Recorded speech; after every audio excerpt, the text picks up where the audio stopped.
Welcome, listeners, to Connect the Dots. I'm Alison Rose Levy, here with you every Wednesday at 10 a.m. Eastern Time on the Progressive Radio Network. Each week on Connect the Dots, we connect the dots between your personal well-being, the well-being of our communities, of our political system, of our society, of our economy, of our global ecology and ecosystem, and all living here on planet Earth, to whom we are all connected.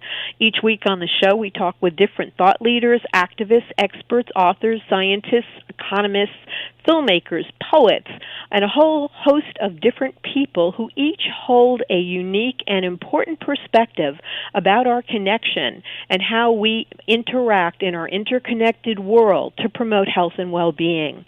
I'm a long-standing journalist of the environment, health, and food, policy, media, and popular attitudes, and I also report on fairness and accuracy in reporting, Truth Out, Truth Dig, Common Dreams, and other progressive websites. On today's show, I'm really thrilled to have a returning guest who has joined us before and who is a champion and pioneer in two of the most important areas for change in our society. Our guest today is Alex Lawson. He is the Executive Director at Social Security Works and also a great champion of Medicare for All. He is also the co-founder and producer at We Act Radio, and he really is leading the fight, along with some of our political candidates, for putting a strong health support and economic safety net under all Americans, especially including those most vulnerable. I'm so glad to have you back, Alex. Welcome to Connect the Dots. Thanks for having me.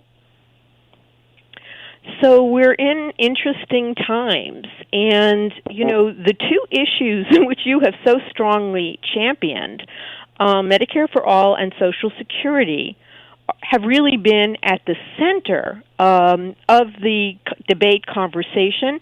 Of course, climate and the Green New Deal, which is, you know, one of my special areas of focus, has also been notable by its absence, but I would say that that is probably, you know, the third in the triad, or maybe the first in the triad, but not so well discussed or mentioned or really dealt with.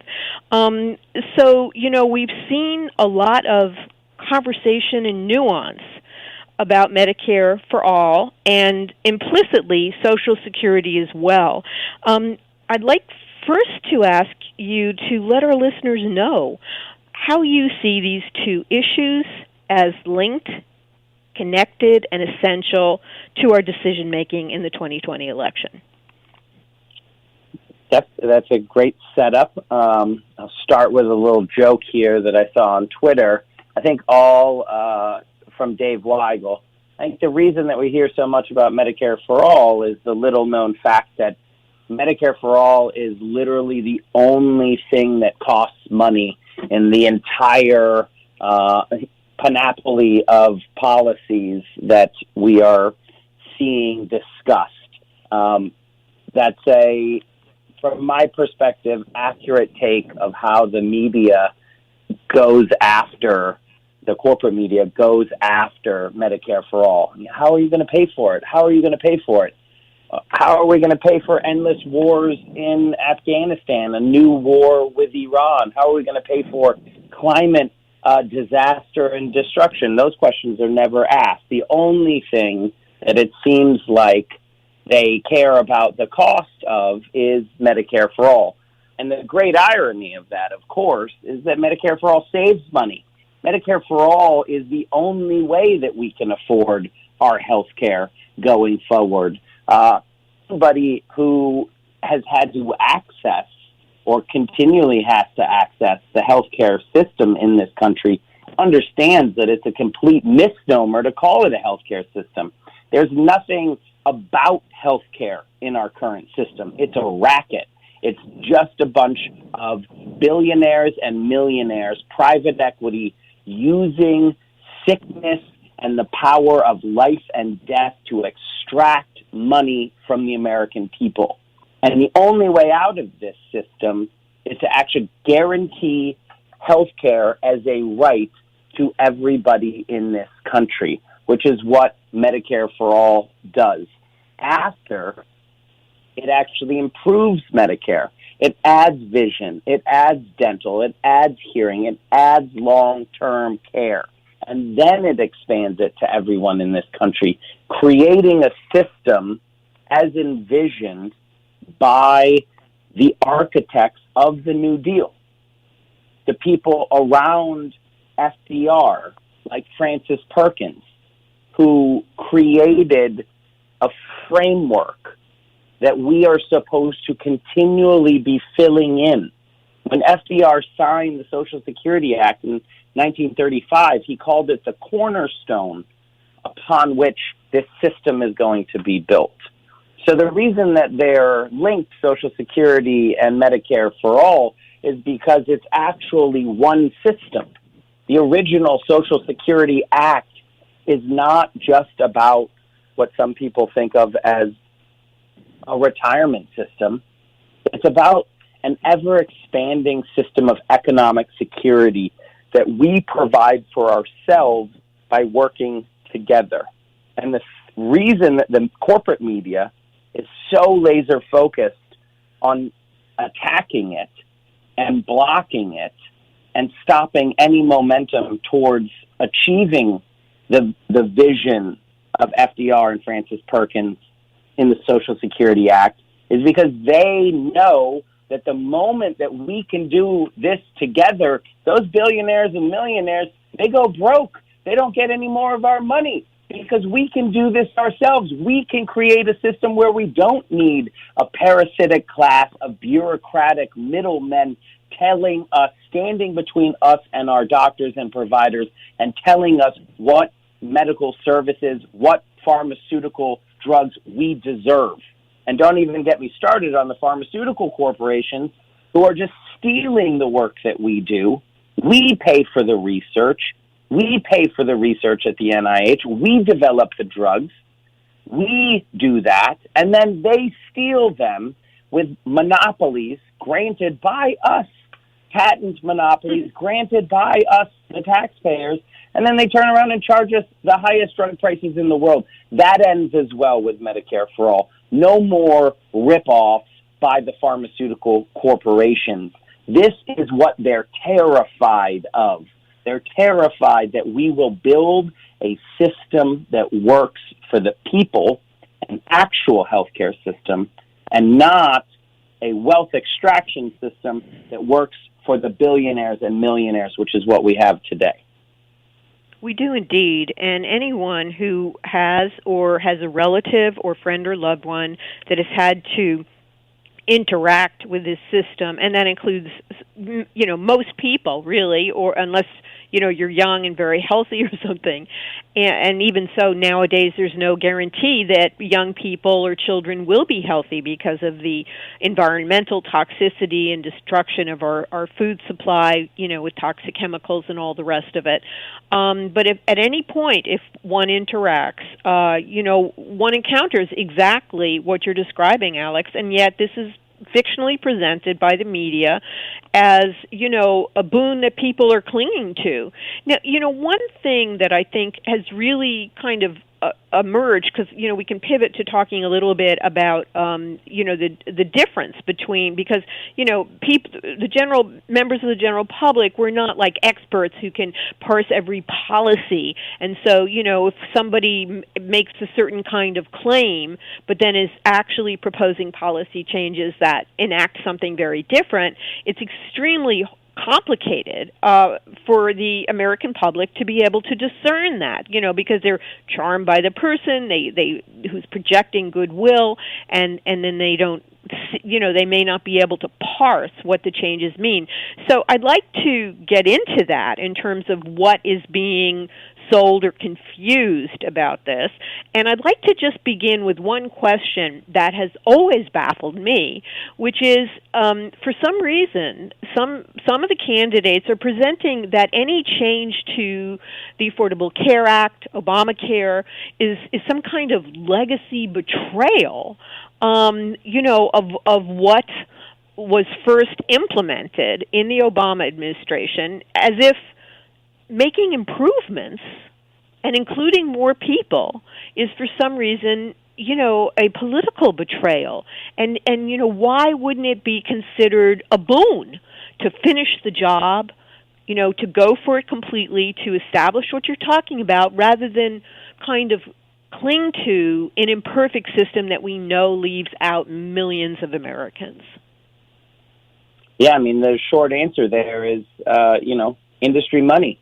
The only way that you can try to bend, the only way that a politician can try to bend reality enough to pretend that the next step from Obamacare is not Medicare for all is if the health insurers and the pharmaceutical corporations are pouring money into their campaign coffers. I was there in the fight for Obamacare. I worked on the fight for Obamacare. I was in the thick of it, and absolutely the idea was that this was, and I'm going to critique this in a second, but this is what happened, is this step, Obamacare, the ACA, was politically the most that we could accomplish at the time. We wanted Medicare for all. That was the goal. But politically, the most that we could get was the ACA with the public option. That's what we were sold. Now we know that the public option was actually dealt away before the negotiations even happened, and that was a dishonest portrayal of what we were fighting for.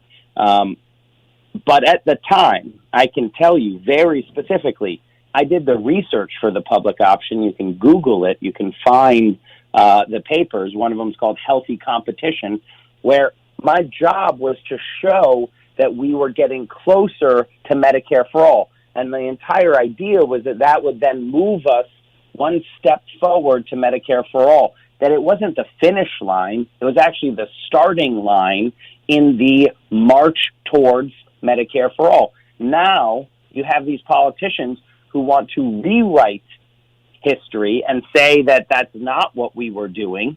And also they put forward these just incredibly, obviously flawed plans that do not address the number one issue that people are complaining about, which is that they don't have access to health care. They don't have health care because they can't afford it.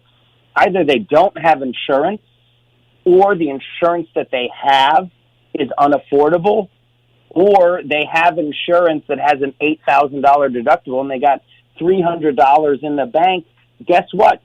You are not insured if you can't afford your deductible. That's the same as being uninsured. None of the plans. Pete Buttigieg's plan just adds people into the system and then retroactively charges them for a year.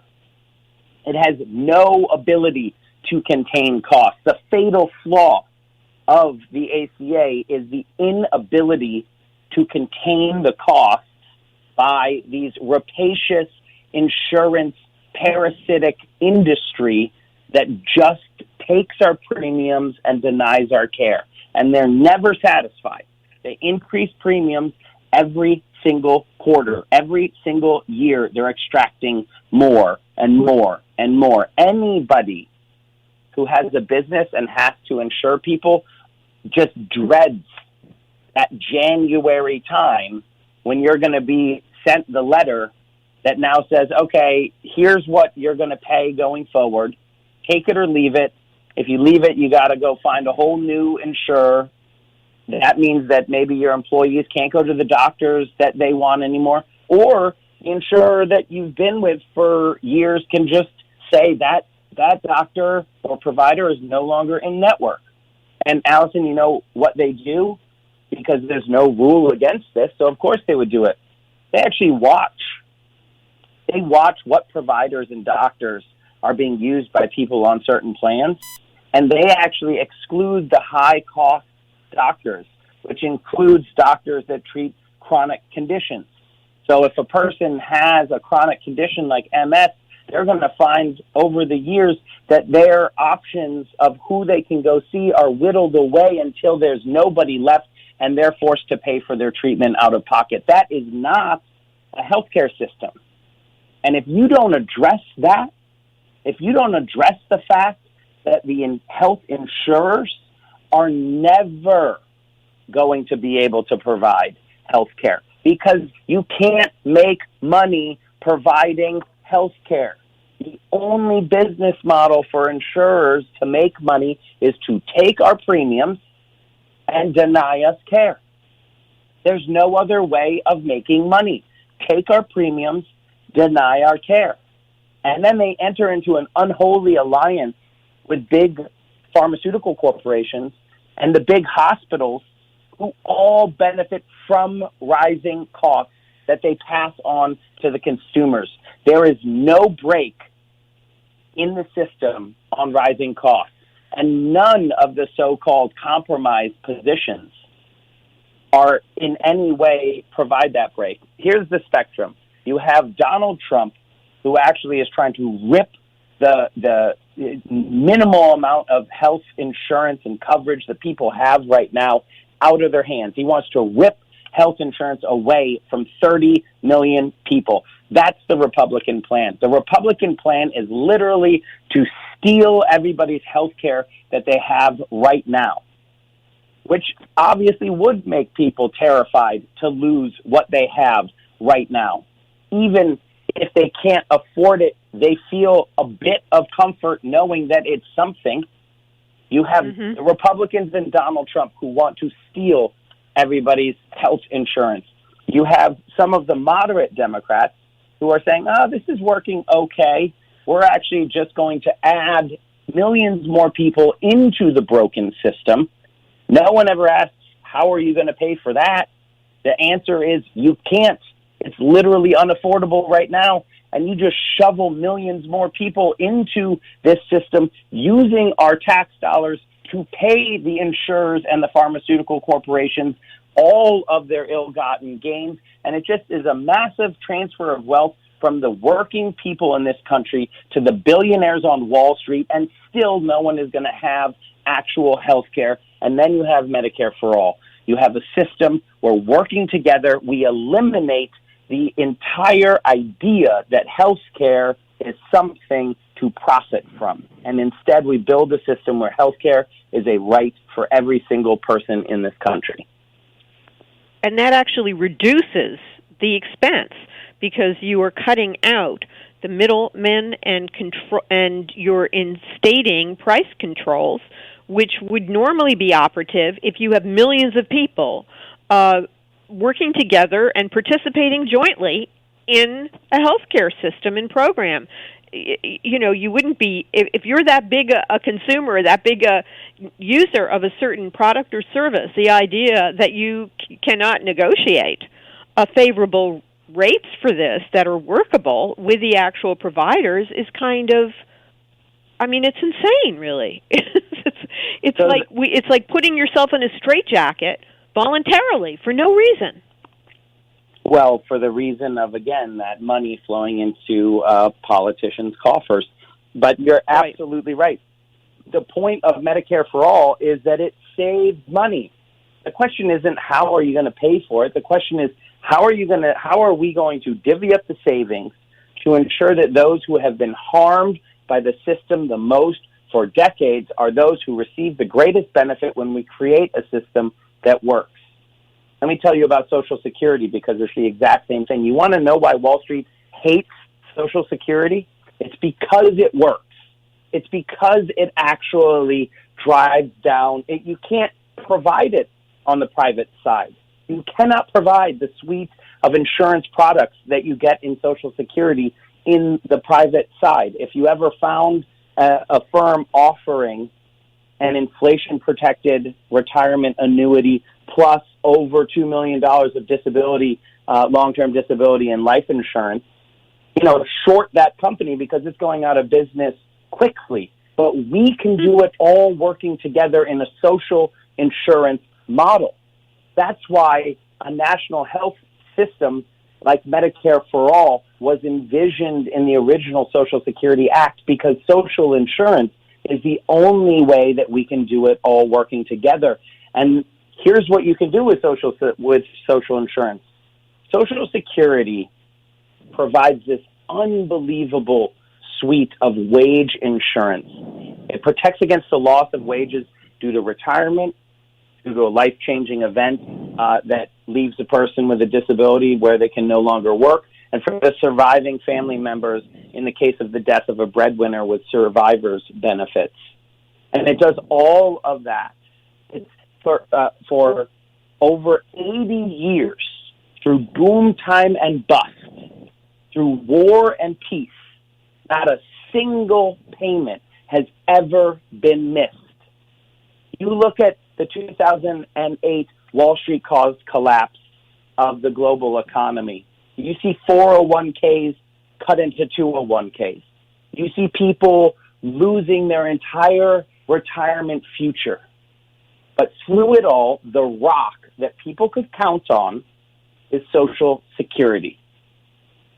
And it does all of this for less than 1% administrative cost. Less than 1 penny of every dollar that we pay into the system goes to administer benefits. 99 cents of every dollar that we pay in comes back to us in the form of benefits, our money. Less than 1 penny of every dollar. You see Wall Street look at that and see this massive, huge missed opportunity. They get their greedy little hands on the system, and they would whack on a 20%, 25% fee, which would just be so that they can afford another golden yacht or a golden plane to fly to Vail, or whatever it is that these billionaires do as they sit on their mountains of ill-gotten gains and watch the world burn. That's what they can't stand, is a system that works. That's what they're terrified of with Medicare for All, a system that works. That's where they can't make any profits, which is why the corporate media goes after Medicare for All with the absolute pinnacle of their dishonesty. Well, how are you going to pay for it? A system that saves money. Well, how are you going to pay for it? A system that saves money is the only one that gets that question. The other ones, which cost oodles of money, do not get that question. And let me be fair to the other, the middle, the moderate plans like Buttigieg's and Biden's. They're obviously better than Donald Trump's plan. Right? They're obviously better than just stealing 30 million people's health care. But people should know what we're talking about. This was the whole problem with Obamacare, is there was a dishonesty going on in what we were building. People thought that Obamacare was an actual thing, that Obamacare, like Medicare, was an actual thing. There is no Obamacare. The Affordable Care Act does not create a new thing called Obamacare. It actually is just the private insurers. That's all. It just changed the way the private insurers could operate, which many of the things are great, right? Pre-existing conditions. Donald Trump wants to bring those back. We eliminated them in the step towards Medicare for All with Obamacare, but it was built on the private insurers. The best part of Obamacare is absolutely the expansion of Medicaid. We've seen that save millions of people harm and up to including saving tens of thousands of people's lives a year, the expansion of Medicaid. But by building it on the private insurers, it never contained costs, and people continued to see their premiums rise year after year after year. And then they said, I don't like that Obamacare because now I'm paying this much for my Obamacare. Before I was paying this much for my insurance, and now I'm paying this much for my Obamacare. And they don't even blame the insurance. They don't even blame the insurers anymore. They blame this so-called Obamacare. There is no Obamacare. It was actually just a regulatory framework of the private insurers, and it did moderate some of their bad behavior, like pre-existing conditions, but they are weasels. They are like mushrooms of destruction that can find any crack or crevice in a structure, and they just get in there and destroy it, because that's what they do. They need to return to a place where they can do whatever they want, to sell garbage insurance, to increase premiums so that people can't pay, to come up with new terms like, high deductible plans, which is literally just taking a person's money and giving them something that will never provide them health insurance. So we need the... Let me ask you a question, Alex.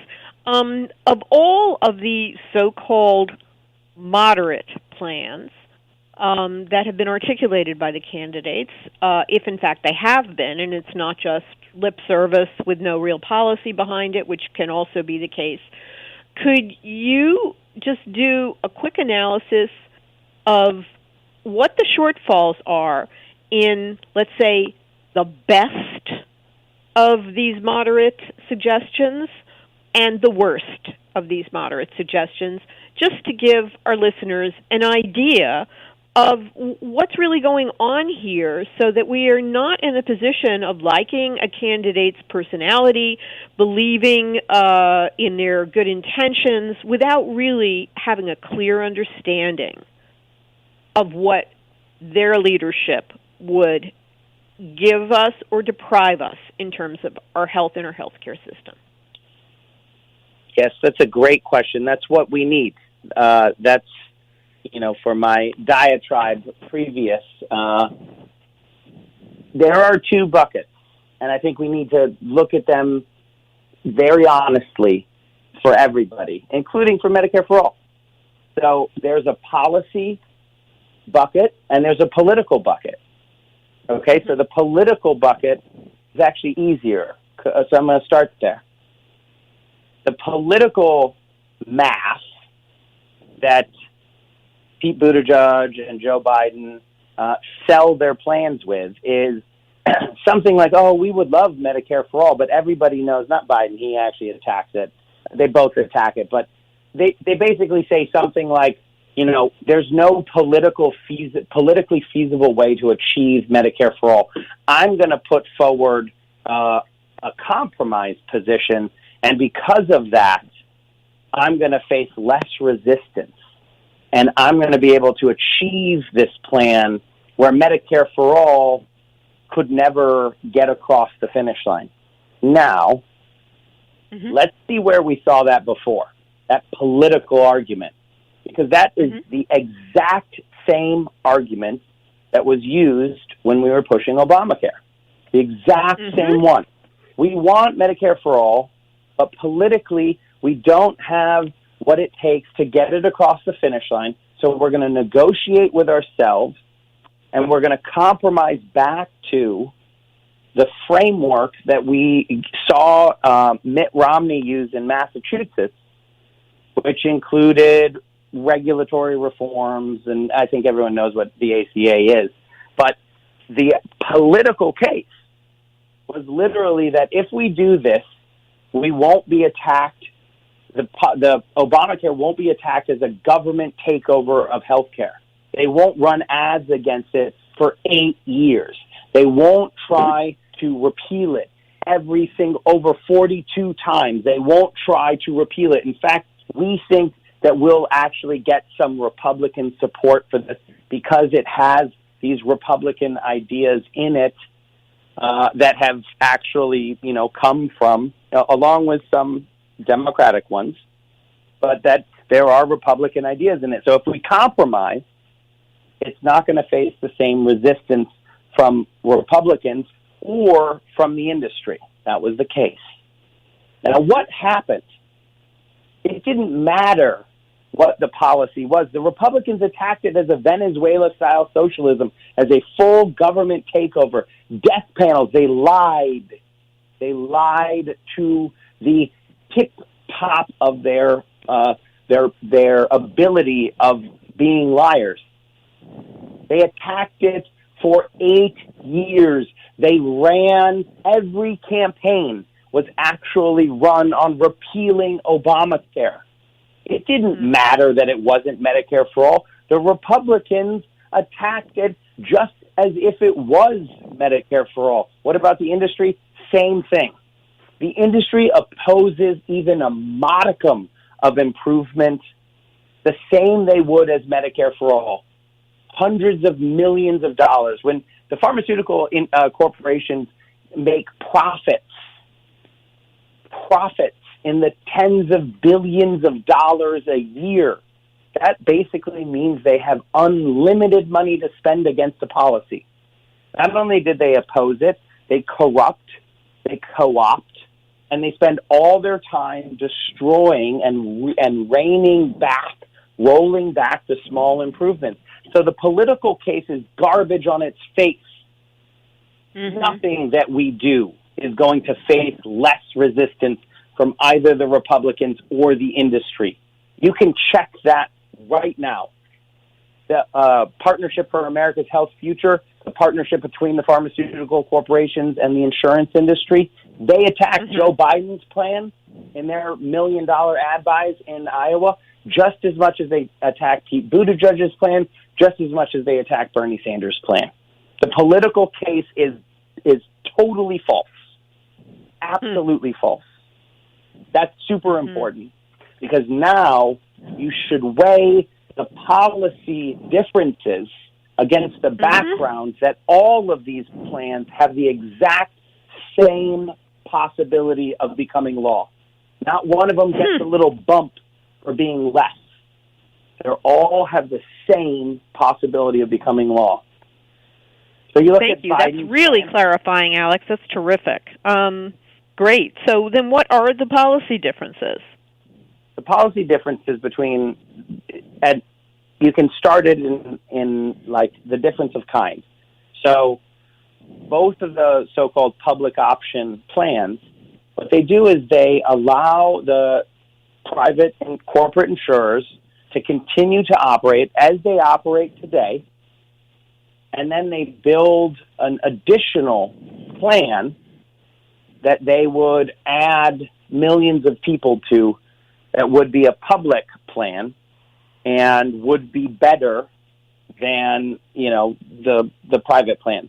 But they've actually modified what was even the original public option plan. The original public option was that the public option would be so much better that over time the public option would become Medicare for all because everyone would join it. But now they don't do that. They actually really want to protect the current insurance system. So what they do is they take everybody who doesn't have insurance and they add them into the public plan.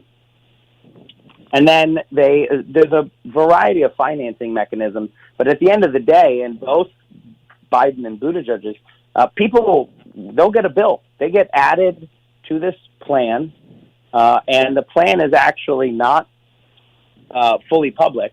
So there's a lot of corporate insurance involved in the plans, similar to the way Medicare Advantage works. And then you pay for it. You get a bill. In Pete Buttigieg's plan, you just get a bill that is like you were insured for a year by that plan. So let me just go through that again to make sure that I was clear there. There's different thresholds, but in both cases, around 30 million people who are uninsured are added to a new plan. They don't get a choice. This just happens.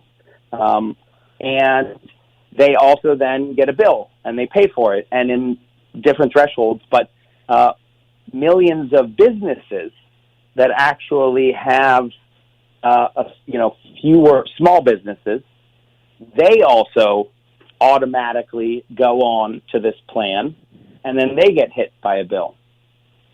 And automatic enrollment is not a problem. And, some financing mechanism for a healthcare system, again, is not a problem. We have to act. There is no one ever proposes anything for free. But what most of these plans do, there's no restraint on the cost increases. So the private side continues to increase premiums well above the rate of inflation. And the public side will also have costs that are mirroring that. Even if they try to restrain some, which they will, they're going to be dragged up by the private side. So we will have the same unaffordable health care that we do right now, and people will still go bankrupt. That's an important point. People will still go bankrupt because they get sick or injured and need health care. So the real question, Alex, is not how will we pay for Medicare for all, but the real problem is that how we will pay for the modified versions of Medicare for all. The answer to that is that we the people, will be responsible for continuing to pay for it and to subsidize these health insurers and these high-cost pharmaceuticals. We will be paying for it, and under Medicare for all, our costs would be drastically reduced. So they're pitching the question of how we will pay for it to the lower cost, greater providing plan, and then they're pretending that this mass recruitment into a higher paid by the public option that provides less is a solution. Is that like a summary of what's going on here? Because it sounds to me like that's what you're saying. That, in fact, the how you will pay for it question is, excuse my French, a -- backwards. That's exactly right. Absolutely. That's a great summary. You took my tangled mass of words and turned it into very clear sentences. What we're talking about is those systems will cost billions of dollars more, billions of dollars in taxpayer money to provide, right? I mean, like, you don't get to add 25 million people or 30 million people to a new program with subsidies. You don't get to add without that cost being enormous. Billions of dollars that taxpayers pay, and then their own health care will continue to go up. So you and I and your listeners are going to be paying coming and going in the new system. That's a big liability. So let's switch over to Medicare for All. What do you get for Medicare for All? We're going to save money.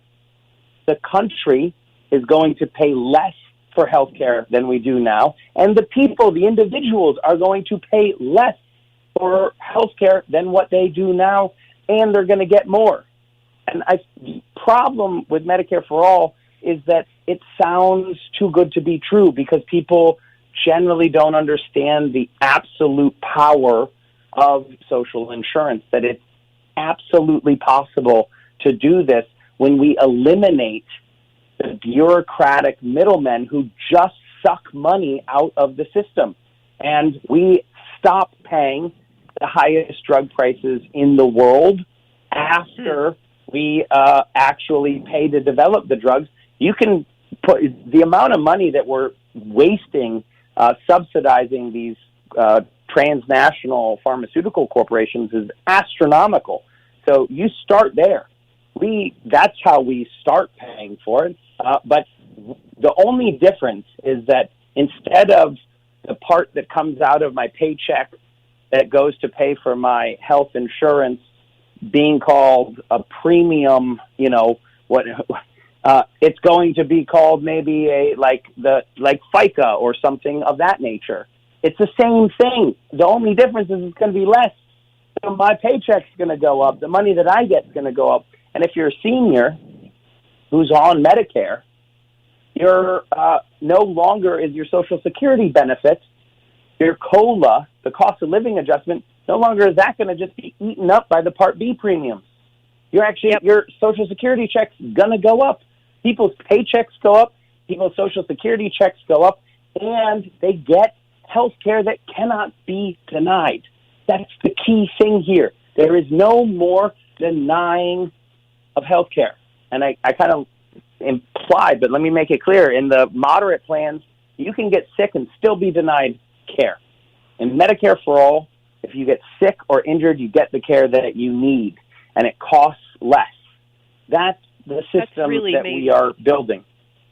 That's really major. And also, as a longtime advocate myself of proactive health care, which is that We do lower cost care that helps keep people healthy or deter disease or deal with incipient symptoms or health imbalances before they become full-blown and destructive. The big obstacle to getting those softer touch kinds of treatments and therapies into a healthcare system available to everybody is the opposition of these, insurers and the large hospital systems and the drug companies who just, it works for them. If people are just allowed or are deprived of the diagnostic tests, are deprived of the soft touch services, so that people can just, enter the system at a point when they're sicker and sicker and sicker, which is also costly. And I realize that may not be in the first iteration of Medicare for All, but it really is also a healthcare opportunity that can be developed once we get these people picking our pockets out of the way, creating a kind of lockdown of the system that limits everyone to getting health care only when the problems have progressed to a major proportion, which is also just it's needed then, but we don't have to, live that way. We could have a health care system that really serves us going forward and building this out if we can get through this roadblock in 2020. And so that's my little hobby horse there. But that's not a hobby horse, and I disagree pretty strongly with that it will be not in the first iteration. It is in the first iteration. It's absolutely one of the key things that we know can save money is once you remove the profit motive from the healthcare system, every doctor and nurse, they want preventative care. They know that an ounce of prevention is the way to go. It's the system as it exists now that does not allow that. Just as the possibilities for what we can do with preventative care are massive. Also, the possibilities for what we can do in terms of Sentinel.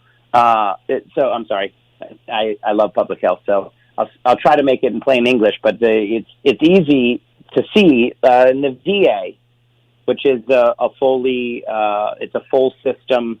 The government provides health care to veterans. The doctors in the VA work for the VA. Mm-hmm. It's different than what Medicare for All is, where it's just one payer. But you can look at it and see, some similarities of what we could do if we have a system that's actually looking at public health as actually driving. Yes. So it's not looking at the bottom line. The bottom line doesn't matter. Keeping people healthy does. There's zero chance that our private side healthcare system ever would have identified the effects of Agent Orange, for example.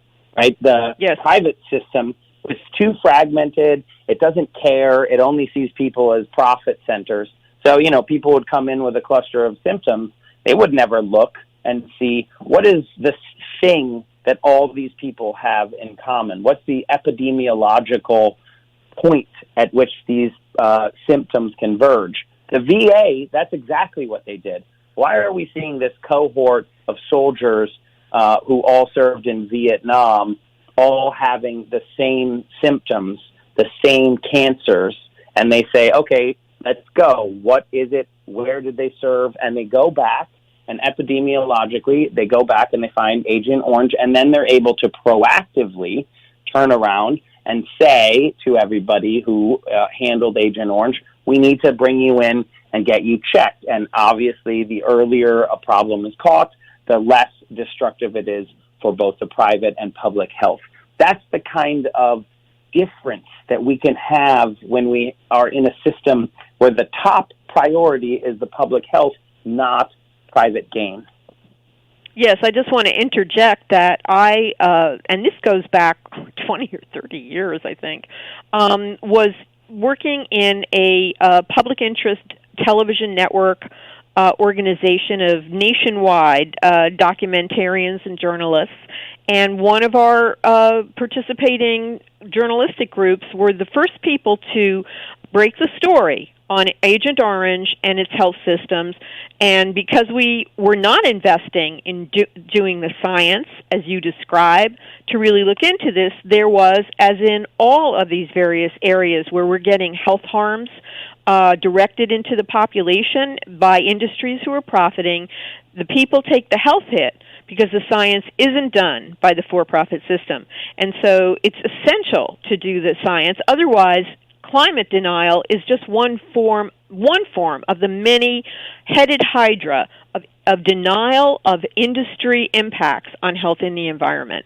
So this is like terrifically hopeful and absolutely necessary. And now I just want to, in that we're coming down to the last, 13 minutes of the show, I just wanted to briefly segue because, of course, we're doing this program the very morning after the last presidential debate preceding the upcoming primary season, and I just wanted to hear your take on the debate and where we are now in terms of a progressive front for health care and, where we are with the upcoming primaries and the positioning of the different candidates. So we have 19 days till Iowa. We are fully in the sprint to Iowa.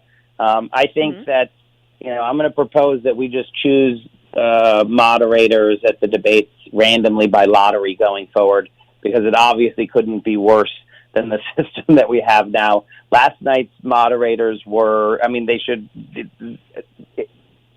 they were so bad, it was difficult to watch how incredibly bad they were and how open they were at touting lies and distortions and propaganda for their corporate bosses. So that's just, that's sort of disheartening. But what is heartening is that, there's the media tries to throw this enormous accusation that Medicare for All is a political liability. Medicare for All is a political liability. It's not popular. It pushes away the moderates. And the reason that they can't talk about Bernie Sanders and they tried the Bernie blackout is because this man literally disproves every single one of their talking points nationally. Which Democratic primary candidate is most popular with independents? Bernie Sanders. Which primary candidate vociferously defends Medicare for All at every step and turn? Bernie Sanders. Same with the Green New Deal. These policies are popular. The media, the elites hate them, but the people love them. You're seeing that Bernie Sanders' stance on health care is actually a huge political wind at his back. The movement around Medicare for All has never been stronger. And, like I said, Pete Buttigieg and Joe Biden are taking the same hits from the industry that Bernie Sanders is, but their, half-a-loaf policies do not generate any of the excitement that Bernie Sanders' healthcare system that provides healthcare as a right to every person in this country does. So I think that the sprint to Iowa, it is about policy, but it's mainly about disproving the elite power to demand that people fall in line. That's what they've been able to do for so long, and the donor class has been able to do for so long, is just say and state things like, oh, well, Medicare for All is just not feasible, and then people just believe it. But where we are today is we don't believe that. We don't believe the elite power anymore. We've seen them be wrong at every step of the way, and it just so happens that they're wrong in the direction that's most profitable to them, to their corporate paymasters, to the private equity barons on Wall Street. We're in a new sort of feudal era of robber barons that are just private equity hedge fund managers. They're the ones standing behind all of these destructive, extractive industries, and the people are fed up, and they're coming together. The polling, if you go to Data for Progress, a partner of Social Security Works, we've done an immense amount of polling on Medicare for All, on taking on the pharmaceutical corporations. Nothing more popular than that. Literally everyone hates the pharmaceutical corporations. Does not matter if you wear a camo NRA hat every single day or you drive a Prius and ride your bike to work. Does not matter. Berkeley, Iowa, Idaho, everyone hates pharmaceutical corporations. immensely popular to take them on. So is Medicare for All. Amongst Democratic primary voters and caucus goers, massively popular, 8-2. So the whole picture, the whole propaganda attacks that are being wielded against Medicare for All and expanding Social Security and taking on the pharmaceutical corporations are falling flat. They scare people. They make people nervous. And when people get nervous, they back away from the policies, and that is what the voters react to. The voters, that we've seen it a bunch of times already, voters react to people not fighting hard enough for the policies that the people want.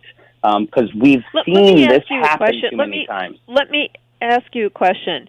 With the personal he said, she said debate over a conversation held 2 years ago that we weren't present at, we'll never know what was really said there. We can only go on our perception of the commitment to women and the integrity of the candidates. Do you feel that this is undermining or has undermined the progressive unity front in order to increase the likelihood of a Biden-Buttigieg, win for the nomination? In other words, is the progressive front hurt by, to Biden's benefit, by some of the happenings last night, or do you think this is something that we can recover from, and how so? It's another attack by the corporate media to diminish the progressive lane while elevating the moderate lane. The donor class are not dummies. They're not geniuses either, but they do understand that that slinging mud works. And just the setup of making it mudslinging between Bernie and Warren in the progressive lane definitely hurts the progressive lane to the benefit of the moderate lane. The recovery is that progressives got to be smarter than the corporate paymasters and the Wall Street robber barons. And I hope that we've learned enough to do so. Stay off Twitter, first of all. Twitter is not indicative of much. And if you're one of the people on Twitter slinging mud, stop, because that's not helping anyone. If you want to sling mud, sling it at Wall Street. It's the oldest trick in the book of the tyrants is to get the two halves of the people whose necks they're stepping on, blaming each other. And so that they can't blame the robber baron who's standing on their neck. Don't be a bootlegger and do what the robber barons want.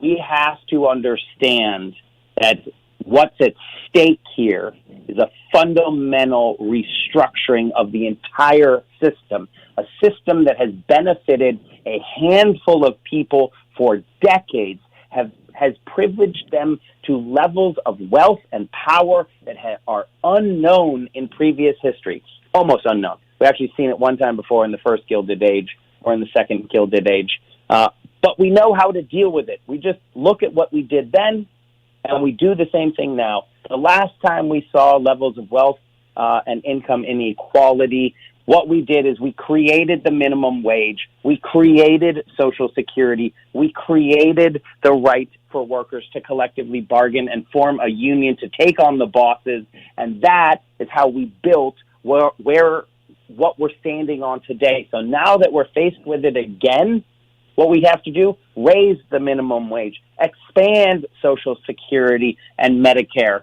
We need to increase the protections that allow workers to collectively bargain and form a union to take on the bosses. And what we can't do is that the bosses get us gossiping about each other and slinging mud and doing their dirty work for them. So what do we do for Iowa? We stay focused.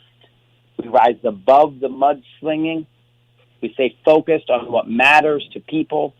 And what matters to people is taking on the Wall Street robber barons, is taking on the pharmaceutical corporations, the Martin Shkreli's of this world, is building a Green New Deal with millions of jobs that not only have living wages, but also are building a sustainable future so that the world is actually livable for my children.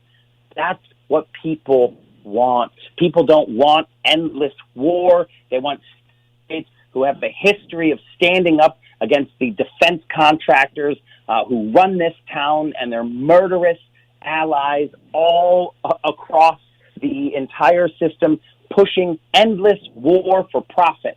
They want to know that we're no longer going to be involved in endless wars for some unknown reason, but it's actually a really easy known reason: money. And people are sick of it. They saw the Iraq War. We were lied into that war by the media. The Washington Post, Fred Hyatt, has still never apologized for lying us into the Iraq War.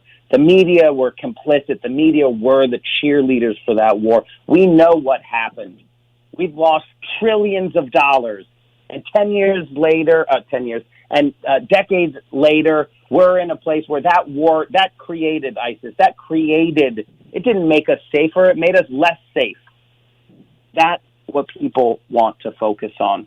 The questions and the issues that are meaningful to them, not some gossip and mudslinging. So don't play into it. That's how we win in Iowa, New Hampshire, Nevada, South Carolina, and beyond. Thank you so much, Alex Lawson. You've been terrific. You're such a great leader, an organizer, an advocate, an articulator of clarity. We've been speaking with Alex Lawson, the executive director at Social Security Works and a co-founder producer at We Act Radio, a terrific media outlet. Thank you so much for being with us and our listeners today, Alex, on Connect the Dots. I think we have a clear road and pathway ahead. Let's just keep marching forward, listeners. We'll be back next Wednesday at 10 a.m. Eastern Time on the Progressive Radio Network, and we'll look forward to being with you again. You can find Alex on Facebook at Social Security Works, and also Google We Act Radio. They have some terrific programming, and I've been a guest on their shows and really enjoyed it, and had Richard on this show, and who is one of your leading hosts and everything. So we look forward to more dialogue and interchange, and thank you for this clarity today, Alex. Thank you, listeners, for being with us. We'll be back next Wednesday. Heads up, keep marching forward in company with all our relations. I'm Alison Rose Levy.